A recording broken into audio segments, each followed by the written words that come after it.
Hi guys, এয়া চাওক আজি মামীয়ে বনাব ওলাইছে এটা নতুন ৰেচিপি।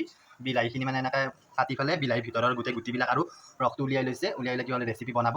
আৰু এইফালে আদা আৰু কেঁচা জলকীয়াখিনি কুটি লৈছে এনেকৈ। এয়া হ'ল আলু আৰু পনীৰ, এইখিনি ধুনীয়াকৈ ভাজি ল'ব। জলকীয়াখিনি মানে ভাজি ল'ব তেলত। বইল আলু আৰু পনীৰখিনি একেলগে ভাজি না বেলেগ বেলেগকৈ। আগে আলুখিনি ভাজি ল'ব। এই আলুখিনিৰ লগতে কেঁচা পনীৰখিনিও দি দিব। পনীৰখিনি চুকি থৈছিল, পনীৰখিনিও আলুৰ লগত মিক্স কৰি ভাজিব। কিচমিচ আৰু দিছে হালধি, এয়া হ'ল জ্বলাৰ গুড়া, ভাজি থোৱা জিৰা গুড়ি, অকণমান নিমখ আৰু অকণমান চেনি। এয়া পনীৰখিনি আৰু আলুখিনি ভাজা হৈ গ'ল। আলু আৰু ভাজি লোৱা পনীৰখিনি এইখিনি এতিয়া ঠাণ্ডা হ'ব দিছোঁ। ঠাণ্ডা হোৱাৰ পিছত এতিয়া এই বিলাহী মানে যিখিনি বিলাহীটোৰ ভিতৰত ধৰে ভালদৰে সিমানখিনি দিব লাগিব আৰু। এয়া হৈ গ'ল বিলাহীকেইটাৰ ভিতৰত এনেকৈ ভাজি লোৱা আলুখিনি আৰু পনীৰখিনি ধুনীয়াকৈ সোমাই ল'লোঁ। এয়া হ'ল গুলি থোৱা ময়দা। এই ময়দাটো এনেকৈ বিলাহীটোৰ মানে মুখত এনেকৈ লগাই দিছোঁ, যাতে মানে ভিতৰৰ পনীৰখিনি আৰু আলুখিনি উলিয়াই নাহে। এয়া বিলাহীকেইটাত এনেকৈ ময়দাখিনি লগাই ল'লোঁ এনেকৈ। এতিয়া তেল গৰম হ'ব দিছিলোঁ, দি পেলাই বিলাহীকেইটা এই তেলতে অকণমান ভাজি লওঁ।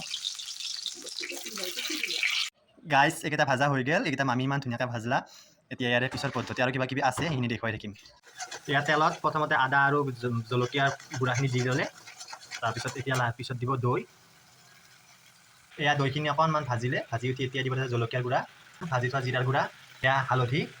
এতিয়া এইখিনি ভাজি ল'ম অকণমান ভালকৈ। ইয়াতে দিম অকণমান নিমখ, অকণমান চেনি, কালাৰৰ বাবে অকণমান কাশ্মীৰি দিছোঁ। মছলাখিনি ভাজা হোৱাৰ পিছত ইয়াতে দি দিম কেঁচা ধনিয়া অকণমান।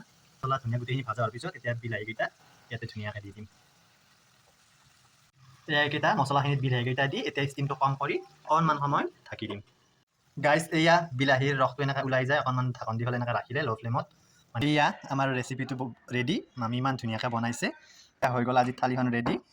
এয়া কি ধুনীয়া লাগছে খাই, নতুন ৰেচিপি।